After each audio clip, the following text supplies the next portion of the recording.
Makanya tujuan fermentasi itu selain meningkatkan namanya nilai gizinya yang tinggi, tetapi juga akan membuat makanan itu rasanya yang tidak enak itu bisa menjadi enak. Itu apanya.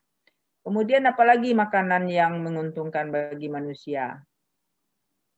Seperti yang menggunakan jamur, tape kan? Tape enggak? Tape ya? Iya, Halo? Bu. Nah, tape itu bahan bakunya apa? Ubi kayu. Ubi kayu. Ubi kayu itu yang tinggi kandungannya apa?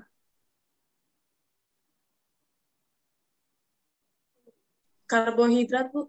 Karbohidratnya apa? Dalam bentuk amilum kan?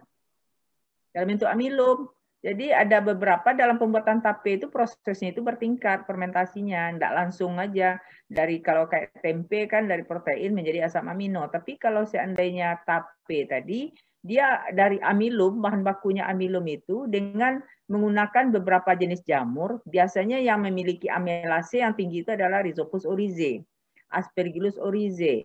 Itu memiliki enzim amilase. Sehingga amilum yang ada tadi akan terurai oleh enzim amilase itu menjadi glukosa. Makanya tape itu rasanya manis, ya kan? Nah, kemudian dari glukosa itu dengan adanya ragi Saccharomyces cerevisiae itu juga jamur yang uniseluler. Jadi glukosa itu akan terurai lagi menjadi alkohol oleh Saccharomyces cerevisiae, di mana Saccharomyces cerevisiae itu akan menghasilkan enzim invertase yang bisa merombak menguraikan glukosa menjadi alkohol sehingga rasa tapenya itu jadi pahit ya, jadi pahit. Jadi ada orang yang kadang-kadang buat tape rasanya ada yang manis, ada yang pahit. Jadi kalau yang manis itu fermentasinya yang cuma 2 hari 3 hari, tapi semakin lama fermentasi berjalan itu dari glukosa yang ada itu akan terurai semua menjadi alkohol. Makanya kalau kita ingin buat tape, misalnya orang kalau di waktu mau lebaran kan sering buat tape. Jangan di awal-awal bulan Ramadan tapenya sudah dibuat. Takutnya nanti tapenya itu sudah nggak enak lagi rasanya, sudah pahit semuanya. Kenapa? Glukosa yang ada itu sudah terurai semuanya. Jadi untuk mengamati ya kadar gulanya itu kita sudah ada alatnya di labor, namanya adalah refraktometer ya. Jadi bagaimana kadar gula awal, kemudian bagaimana kadar gula akhir, itu sudah ada alatnya kemarin saya ajukan dan ada di labor. Kemudian alkohol meter juga sudah ada alatnya. Jadi misalnya kita ingin mengukur bagaimana kadar glukosanya. Nah, itu kita pakai alat refraktor aja, alat digital ada. Kemudian bagaimana hasil akhir dari alkoholnya? Apakah kita mainkan? Semakin lama fermentasi berjalan, apakah alkohol yang dihasilkan itu semakin tinggi atau semakin sedikit? Ya, kalau logikanya kan semakin lama fermentasi berlangsung, maka glukosa yang ada itu sudah terurai semuanya menjadi alkohol. Sehingga kadar alkoholnya bisa menjadi tinggi. Itu ada alatnya di labor, nama alatnya untuk mengukur alkohol itu alkohol meter. Ya, jadi saya mengajukan alat-alat itu sesuai dengan yang dibutuhkan untuk praktikum yang saya yang saya ampuh ya. Jadi besok ini juga Pak Rektor juga usulkanlah alat-alat yang sekarang ini yang mahal-mahal harganya lagi. Kalau yang kemarin didanai cuma 200 juta. 200 juta itu ada beberapa alat yang sudah saya pesan untuk di mikro itu, yaitu kemarin laminar airflow, karena kita laminar airflow-nya rusak, itu sudah saya ajukan dan sudah datang ke labor. Kemudian alat untuk mengukur COD, kalau seandainya ada yang penelitian, misalnya penelitian tentang alga segala macamnya, planktonet juga sudah ada untuk yang penelitian tentang alga.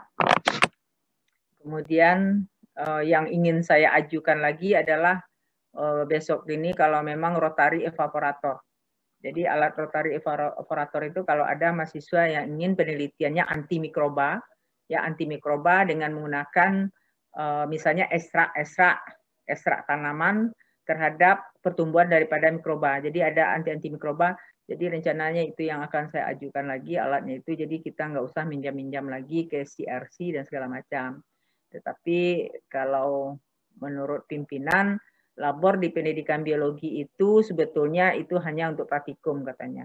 Tapi kalau menumpang penelitian itu silakan. Tetapi bagi mahasiswa yang penelitiannya ingin yang mengarah ke murni, CRC juga menawarkan tempat untuk penelitian yang berupa penelitian murni. Misalnya menggunakan alat evaporator juga nggak mahal kok, katanya sewanya cuma Rp5.000 di CRC, jadi nggak terlalu mahal. Menggunakan satu kali pakai autoclave itu cuma Rp5.000. Jadi semua alat-alat yang ada di situ katanya sekali pakai itu Rp5.000 dipakai. Jadi pinjam alatnya dengan saya, misalnya calon Petri segala macam, tetapi pelaksanaannya boleh di CRC. Atau kalau seandainya ada media yang dibutuhkan, saya tidak lagi memfasilitasi ya untuk zat ya. Kemarin itu mahasiswa ada beberapa orang itu kalau misalnya menggunakan media NA atau PDA, mereka berembuk aja beli untuk zat atau mereka bisa beli di CRC. Karena kalau saya fasilitasi nanti saya yang kena. Karena untuk yang di pendidikan biologi itu zat-zat itu katanya hanya untuk praktikum. Tapi kalau memang zatnya banyak saya kasih aja. Jadi nggak ada jual-jual. Saya nggak ada menjual-jual zat. Pernah itu yang nanya, Bu, ada nggak jual zat itu? Saya marah dengan mahasiswa itu. Emangnya saya jual-jual zat? Nanti kalau ketahuan saya yang jual, saya yang kena nanti. Jadi nggak ada. Kalau seandainya memang banyak zatnya, silakan aja ambil zat itu di labor. Nggak perlu dibeli-beli zat-zat itu kan. Kalau dulu memang ada penggantian zat ya, ada penggantian zat. Kalau bisa, kenapa kadang-kadang roti yang kita buat itu tidak mengembang ya? Itu bisa disebabkan karena banyaknya sel-selnya itu yang sudah banyak yang mati. Jadi kalau kita ingin melihat, mencek sel raginya itu, kita beli ini ragi instan. Ternyata donat yang kita buat itu nggak jadi. Nah, bawalah sampelnya itu ke labor, kemudian kita amati selnya itu dengan diberi zat warna, misalnya kita beri methylene blue. Kalau seandainya selnya itu terwarnai, berarti sel itu sudah banyak yang tidak aktif lagi, selnya sudah banyak yang mati. Jadi bisa kita cek dia apakah selnya itu sudah masih berfungsi dengan baik, selnya masih hidup atau tidak ya. Jadi bisa kita cek di labor.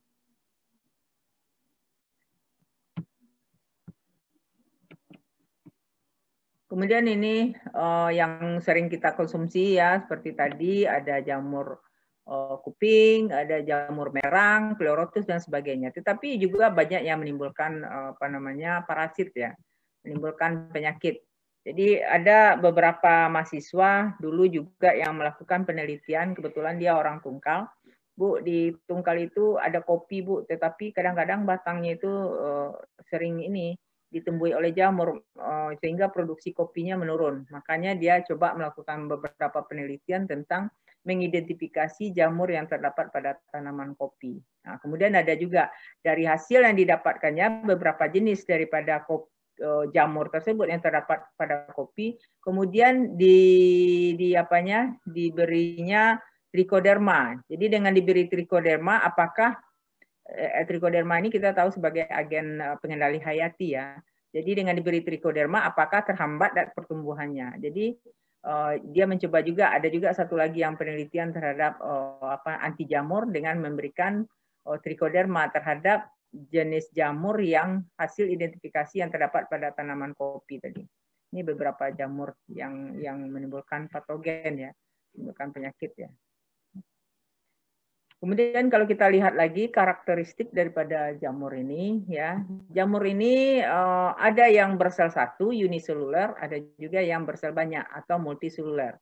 Kemudian ciri khas daripada jamur ini juga berupa benang atau hifa atau miselium. Jadi kalau miselium itu adalah kumpulan daripada hifa atau benang-benang tadi, itu disebut dengan miselium.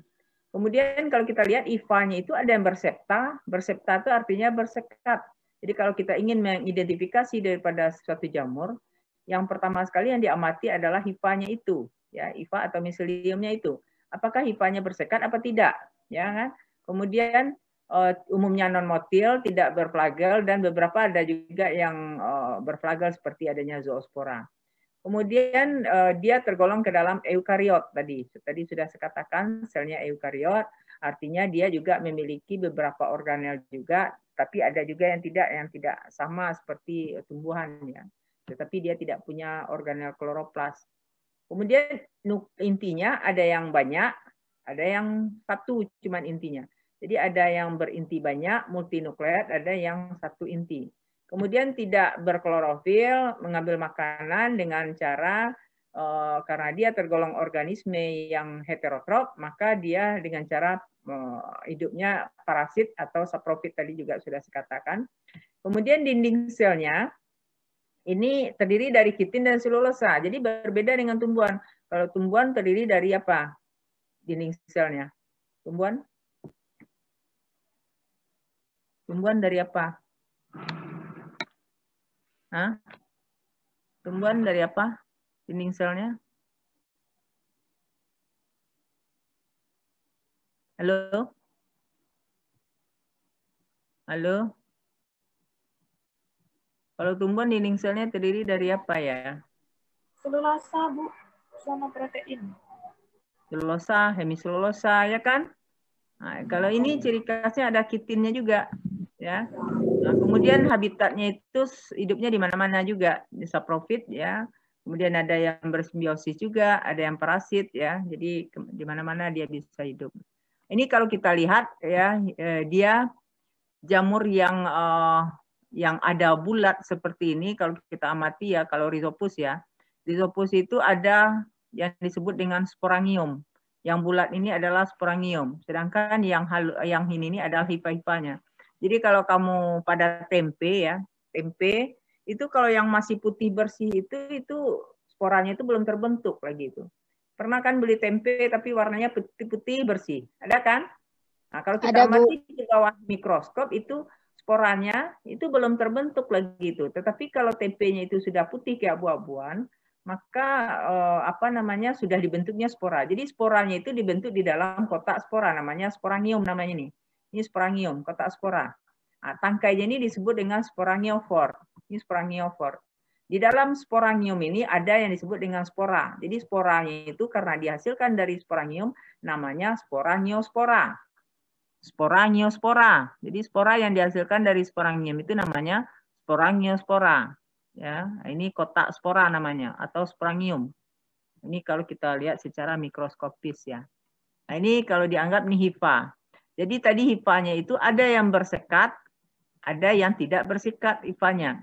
Biasanya kalau hifa yang bersekat itu intinya tidak banyak. Ada yang 1 atau 2 inti cuman. Tapi kalau hifa yang tidak bersekat itu intinya banyak. Sehingga hifa yang demikian itu disebut dengan hifa senositik. Jadi hifa senositik itu memiliki inti yang banyak. Kalau yang ini tidak, karena dia bersekat ya. Sekat itu disebut juga dengan septum namanya. Ini fungi yang saprofit ya. Sebagian besar fungi ini bersifat saprofit. Jadi hidup pada, tadi sudah saya katakan, hidup pada bahan-bahan organik yang telah mati atau yang sudah lapuk ya. Jadi mendapat makanan nutriennya melalui penyerapan. Di mana fungi tersebut akan mencerna makanan di medium sekitarnya dengan cara mensekresikan enzim hidrolitik ke dalam makanan tersebut. Kemudian enzim-enzim yang dihasilkannya itu akan menguraikan molekul kompleks menjadi sederhana yang dapat diserap dan digunakan lagi oleh fungi. Itu untuk yang fungi yang saprofit ya, saprofit. Nah, kalau yang fungi yang parasit itu menyerap zat makanan dari sel-sel yang masih hidup dia. Jadi hifa dan fungi itu masuk ke dalam sel inang dan menyerap makanan dari sel inang. Jadi hifa yang masuk ke dalam selnya itu disebut dengan haustoria. Haustoria namanya. Jadi masuk ke dalam sel inang. Kemudian ada juga yang disebut dengan fungi mutualistik.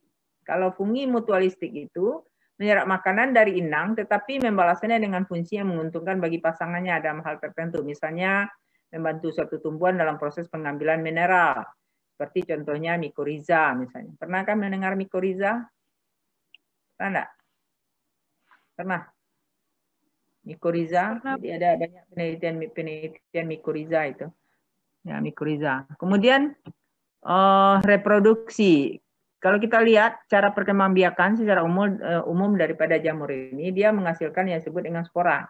Ya, spora yang dihasilkan itu ada yang disebut dengan spora seksual ataupun spora yang aseksual. Jadi misalnya tadi yang saya katakan tadi sporangiospora. Sporangiospora yang dihasilkan oleh sporangium.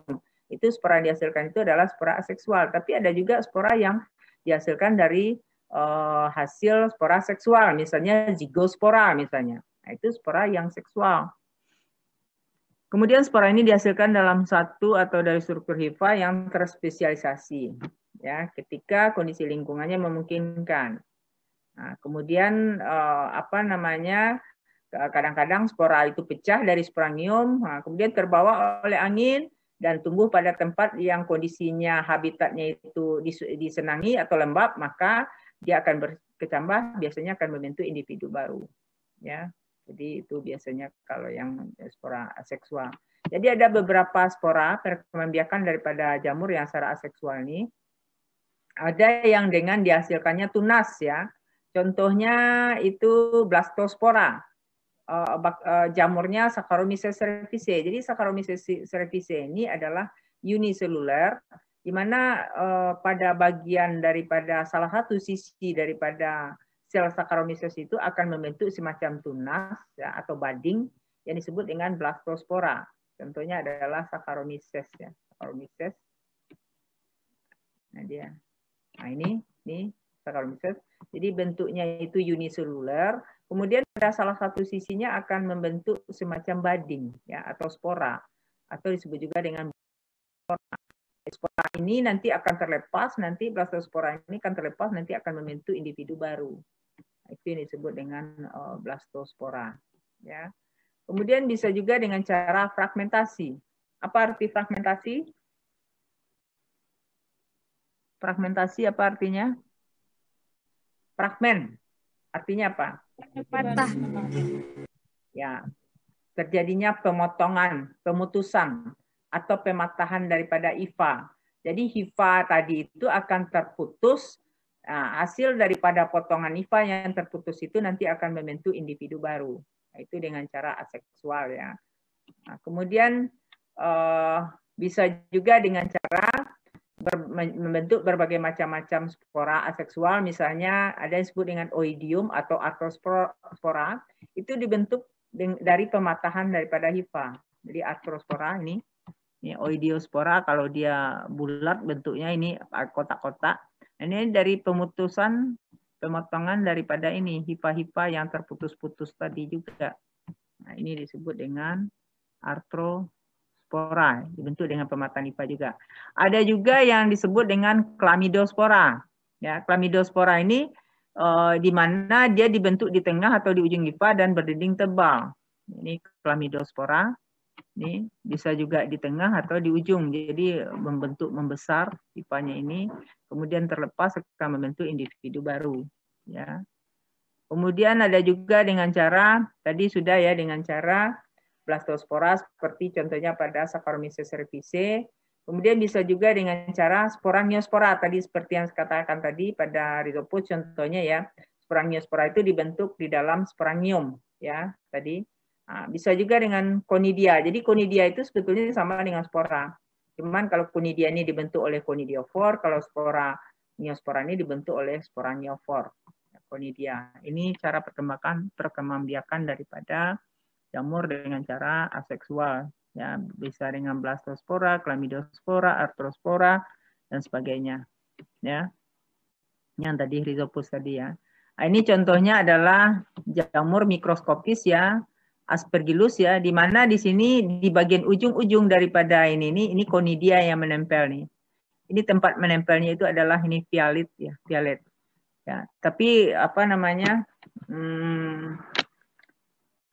Kalau orang-orang di luar sana pada para ahli itu ahlinya itu satu jenis jamur. Ada yang jenis ahli dalam bidang penicillium, ada juga ahli dalam bidang Aspergillus, ya. Nah, cuman kalau sesuai dengan perkembangannya sekarang, kalau penicillium itu kalau kita tidak jeli melihatnya itu mengira itu semuanya penicillium, padahal antara penicillium dengan Thalaromyces itu mirip sekali, ya. Jadi apa namanya? Kalau kita ingin mengamati juga Aspergillus ini sebaiknya kita ambil sedikit medianya itu ditaruh di preparat. Kalau tidak nanti hanya conidianya ini aja yang terambil. Sedangkan yang ininya tidak terambil nih, conidiofornya nggak terambil nih. Ya, ini Aspergillus. Aspergillus ini macam-macam jenisnya. Ada yang disebut dengan Aspergillus niger, ada juga Aspergillus oryzae. Kalau niger biasanya warna koloninya hitam. Kalau oryzae biasanya agak ke hijau-hijauan. Kalau flavus itu agak hijau ke abu-abuan. Jadi dari warna koloni kita bisa menentukan, kalau untuk identifikasi ya dari warna koloninya itu bisa kita menentukan, oh ini Aspergillus niger, oh ini adalah Aspergillus flavus, oh ini Aspergillus oryzae dari warna koloni. Tapi kalau bakteri tidak bisa seperti itu. Kalau jamur itu kalau kita ingin identifikasi dilihat dulu warna koloninya bagaimana bentuknya, permukaan koloninya bagaimana, pinggiran koloninya bagaimana, baru kita amati secara mikroskopis kalau kita ingin mengidentifikasi. Jadi identifikasinya tidak sesusah daripada bakteri ya. Kalau bakteri kita membutuhkan 18 reaksi biokimia baru bisa kita menentukan oh inilah jenis bakterinya. Jadi kalau jamur itu kita lihat dulu karakteristik secara kasat mata, bagaimana warna koloni, bentuk koloninya, pinggiran koloninya. Nah, itu kita catat semuanya. Kemudian baru kita amati secara mikroskopis. Bagaimana bentuk konidianya atau sporanya, bagaimana bentuk hifanya, apakah bersekat apa tidak. Nah, kemudian dicocokkan dengan buku identifikasi. Ya, jadi kalau kita ingin identifikasi daripada di jamur. Nah, ini dengan cara seksual. Jadi tadi yang dengan cara aseksual, kalau ini dengan cara seksual. Kalau dengan cara seksual itu biasanya membutuhkan dua jenis jamur yang kompatibel, yang saling bersesuaian. Namanya seksual itu dua individu yang dibutuhkan. Kalau aseksual hanya dengan satu individu daripada jamur itu bisa memperbanyak diri. Jadi tidak membutuhkan dua jenis jamur yang kompatibel. Ya. Ada beberapa caranya. Yang pertama disebut dengan kopulasi planogamet atau gamet yang berflagel. Nah, kopulasi planogamet atau gamet yang berflagel ini ada beberapa cara. Ada yang disebut dengan isogamet, ya, ada yang disebut dengan anisogami dan sebagainya. Kalau iso itu artinya sama, ya, gamet. Jadi terjadinya peleburan dua gamet yang sama. Jadi antara ukurannya itu gamet jantan atau betinanya itu nggak bisa kita bedakan secara morfologis. Oh ini yang jantan, ini yang betina, nggak bisa. Karena bentuk gametnya sama, ukurannya sama. Jadi nggak bisa kita bedakan. Tapi kalau aniso, itu peleburan dua gamet yang berbeda besarnya tapi bentuknya sama. Biasanya yang ukuran yang besar itu adalah yang betinanya, yang jantannya itu kecil ukurannya. Kalau ini peleburan antara sel telur dengan anterozoid, ogami ya. Kemudian yang kedua itu kontak antara gametangium. Jadi di sini terjadi kontak antara dua gametangium, baik inti jantan, gamet jantan itu berpindah ke gametangium betina dan melebur dengan inti gamet betina. Itu yang disebut dengan kontak antara gametangium. Kemudian yang ketiga itu kopulasi gametangium, dua gametangium mengadakan kontak, seluruh isi keduanya melebur menjadi satu zigot. Ini habis lagi ya. Nah, kemudian spermatisasi, jamur tersebut membentuk spermatium, yaitu satu bentuk seperti spora. Kemudian yang sangat kecil berhenti satu dan tidak berflagel. Ada juga yang disebut dengan somatogami, itu terjadi peleburan antara dua inti dari dua sel hifa atau dari dua sel somatis, ya, sel tubuh. Ya, sel tubuh ya. Nah, ini yang cara tadi dengan isogamet, ini yang sama. Kemudian aniso tadi ini yang berbeda, ada yang ini ukurannya berbeda. Biasanya yang jantan lebih kecil ukurannya, ini yang heterogamet, ya. Berbeda. Nah, ini yang apa namanya tadi? Kalau kita lihat nih dibutuhkan dua individu yang kompatibel, kemudian terjadi gametangium, kemudian nanti akan membentuk zigot. Ya, spora yang dihasilkan ini disebut dengan zigospora namanya. Ini oogonium, ini yang jantan, pteridium. Ini hubungan ketam. Nah, ini struktur somatik daripada jamur. Ini juga ya, mati-mati juga nanti ya. Halo? Iya, Bu. 10 menit lagi, Bu. 10 menit lagi. Iya, Bu. Aduh. Kemudian kalau kita lihat struktur somatisnya, ya, tubuh jamur itu dikenal tubuhnya itu disebut dengan talus atau soma atau struktur somatik yang pada dasarnya terdiri dari strukturnya berupa benang tadi sudah saya katakan. Ciri khas daripada jamur itu ada hifa atau benang-benang yang bercabang disebut dengan hifa. Kemudian kumpulan hifa disebut dengan miselium. Kemudian hifa itu ada yang bersekat, ada yang tidak, ya. Yang tidak bersekat biasanya memiliki inti banyak atau senositik, disebut juga dengan sinositik. Kemudian kelompok jamur yang tidak bersepta umumnya terdapat pada pada divisi Oomycota, Zygomycota. Tapi kalau Asco, Basidio dan Deutero itu memiliki hifanya bersepta atau bersekat, ya kan. Kemudian kalau kita lihat materi saya ini sudah ada di LMS. Kalian sudah bisa buka LMS enggak? Halo? Belum, Bu, belum. Kenapa belum juga lagi? Nggak ditanya ke Pak Erik ya? Ditanya enggak ke Pak Erik? Tanya sama Pak Erik. Jadi materi saya biasanya sudah saya kirim ke LMS. Kalian tinggal download aja lagi di situ. Ya. Kemudian kalau kita lihat lagi, talus atau hifa ini ada yang disebut dengan hifanya itu disebut dengan hifa vegetatif, ada yang disebut dengan hifa generatif. Jadi hifa itu ada vegetatif, ada generatif ya. Kalau yang hifa vegetatif itu biasanya tumbuhnya mengarah ke substrat dan fungsinya adalah mengabsorpsi nutrien atau nutrisi. Tapi ada juga yang hifa generatif. Jadi hifa generatif ini tumbuhnya mengarah keluar dan berfungsi untuk perkembangbiakan. Misalnya tempe lah misalnya kan. Pada tempe itu kan ada hifa-hifa itu. Ada hifanya itu yang berfungsi sebagai hifa vegetatif, ada hifa generatif. Kapan dia dikatakan hifa generatif? Kalau sudah dibentuknya spora. Ya, bentuknya spora. Seperti sporanium tadi udah mulai terbentuk. Nah, itu hifa generatifnya sudah terbentuk gitu. Tapi kalau belum, yang semuanya itu hifa vegetatif. Jadi fungsinya itu adalah untuk mendapatkan makanan untuk pertumbuhan daripada si jamur itu, ya. Jadi kemudian hifa tadi yang kalau kita lihat yang masuk ke dalam inangnya itu fungsinya itu adalah menyerap makanan. Nah, hifa yang demikian itu disebut dengan haustorium. Jadi haustorium itu hifa yang fungsinya adalah menembus ke dalam sel inang dan menyerap dan makanan dari inangnya itu. Ini. Jadi ini kalau kita lihat ya. Bentuk daripada haustorium ini ada yang berupa gelembung bertangkai atau tidak, dan ada yang berupa hifa dengan ini. Mana dia? Agak besar lah. Nah ini sel inang. Ini sel inang, ini hifa yang menempel pada substrat ya. Kalau kita lihat ini adalah A, ini adalah hifa. B itu adalah haustoria. Jadi hifa ini masuk menembus ke dalam sel inang. Hifa yang demikian ini disebut dengan yang haustoria, mengambil makanan dari sel-sel inang. Ini masuk ke dalam sel inang.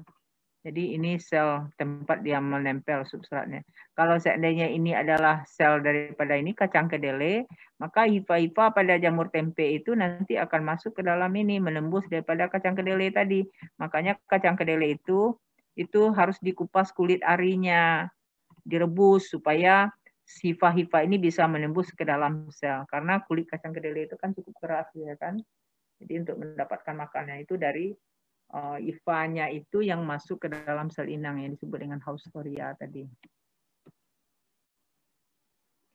Nah, kemudian anyaman hifa itu ada yang longgar, ada yang padat juga ya. Jadi seperti jaringan ya. Ada yang disebut dengan prosenkim, ada pseudoparenkim, ada rhizomorph ya. Ada rhizomorph, ada sclerotium, ada stroma. Jadi anyaman hifa yang disebut dengan prosenkim ini adalah anyaman hifa yang agak kendor ya. Biasanya jadi kalau kita ingin mengamati hifanya itu ya di bawah mikroskop dengan menggunakan preparat, itu hifanya itu kalian pilah pakai jarum OC. Jangan numpuk. Kalau numpuk itu nggak nampak hifanya. Jadi dipilah pakai jarum. Ya kalau nggak ada jarum OC, kita pakai aja jarum pentul untuk mengamati hifanya itu. Jadi dipisah dengan jarum ini. Kemudian supaya nampak hifanya itu jelas ya, reagennya itu kita beri sedikit untuk pencuci piring, sabun apa namanya? Kamu pakai apa? Sunlight. Tetesi sedikit sunlight. Jadi hifanya itu akan terlihat selnya itu bening ya. Ya, tetapi ini biasanya itu nggak ada di buku-buku itu. Tapi dari orang mencoba-coba ya, ternyata kemarin itu disuruh mahasiswa yang mengamati hifanya itu bersih kelihatannya. Jadi reagen airnya itu biasanya kita kan tetesi reagen air ke preparat untuk mengamatinya kan. Kemudian ambil daripada jamur, misalnya jamur tempe itu diambil. Jadi pada reagen air itu kalian ambil sedikit sunlight, ya sunlight yang itu sedikit aja. Kemudian reagen itu kita campur campur, kemudian diambil hifanya, itu akan terlihat bersih, ya, bersih daripada preparat yang kita amati itu. Jadi itu kalau ingin mengamati daripada, kalau ada yang tertarik mengamati tentang jamur ya, mengidentifikasi, jadi airnya itu kita tetesi, kita ambil sedikit sunlight yang untuk sabun cuci piring itu biar jernih kelihatan hifanya. Jadi anyamannya agak kendor, kalau pseudo ini anyamannya hifanya lebih padat dan bentuknya agak oval. Kalau rhizomorph itu anyaman hifanya sangat padat sekali. Ya, merupakan satu unit yang terorganisir dan titik tumbuhnya mirip seperti titik tumbuh pada ujung akar. Ya. Kalau yang sklerotium, anyaman hifanya keras, padat, dan merupakan bentuk istirahat yang tahan terhadap kondisi yang tidak menguntungkan. Kalau stroma, itu strukturnya padat, merupakan massa dari hifa yang berbentuk seperti bantalan. Ini bentuknya, macam yang tadi. Ini agak kendor, ya. Ini paling padat hifanya. Jadi susah mengamatinya. Kemudian kalau kita lihat lagi ya komposisi daripada dinding sel jamur ya. Ini dinding sel jamur itu terdiri dari juga polisakarida, itu lebih banyak juga kandungannya, tetapi protein dan lemaknya nggak begitu banyak ya. Jadi untuk komposisinya ini tidak sama untuk semua jenis jamur. Ada yang banyak, ada yang sedikit ya. Tapi untuk melihat biasanya untuk melihat bagaimana hubungan kekerabatan antara satu jamur dengan yang lainnya itu juga dilihat dari struktur penyusun daripada dinding sel daripada jamur itu. Tapi secara umum dinding selnya itu terdiri dari selulosa dan kitin ya. Nah, seperti contohnya jenisnya adalah Dioxysteum, itu kandungan dinding selnya selulosa glikogen. Ini biasanya dari kelompok Acrosiomycota. Ada juga yang selulosa beta glukon, itu kandungan kelompok jamurnya dari Oomycota. Ya, contohnya adalah jenisnya Phytophthora. Jadi kandungan dinding selnya itu berbeda-beda tergantung daripada kelompok daripada jamur. Kalau pada Basidiomycota yang paling banyak itu adalah kitin dan manan. Ya, contoh jenisnya adalah Rhodotorula. Jadi itu. Ya.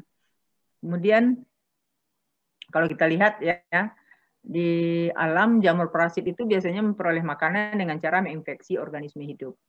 Sedangkan jamur yang parasit tadi dengan merusak bahan organik mati tadi. Jadi ada yang disebut dengan parasit fakultatif, ada parasit obligat. Kalau yang parasit fakultatif itu jamur yang hidup dan mengambil makanan pada benda organik yang mati, tetapi tidak mampu dia menginfeksi organisme hidup. Itu yang dikatakan dengan parasit fakultatif. Tapi kalau yang parasit obligat, itu jamur yang mampu hidup dan mengambil makanan dari organisme hidup, di mana organisme hidup yang diinfeksi oleh jamur itu dinamakan dengan host atau inang, ya, host atau inangnya. Ya, jadi untuk hari ini saya hanya